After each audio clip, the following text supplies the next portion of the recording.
पराई आग पे रोटी नहीं बनाऊंगा। मैं भीग जाऊंगा, छतरी नहीं बनाऊंगा। अगर खुदा ने बनाने का इख्तियार दिया, आलम बनाऊंगा, बर्छी नहीं बनाऊंगा।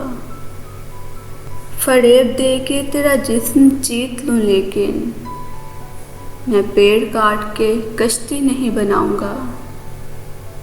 गली से कोई भी गुजरे तो चौंक उठता हूँ। नए मकान में खिड़की नहीं बनाऊंगा। मैं दुश्मनों से अगर जंग जीत भी जाऊं तो उनकी औरतें कैदी नहीं बनाऊंगा।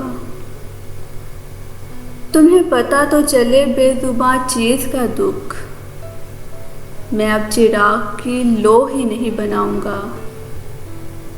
मैं एक फिल्म बनाऊंगा अपने सरबत पर, और उसमें रेल की पटरी नहीं बनाऊंगा।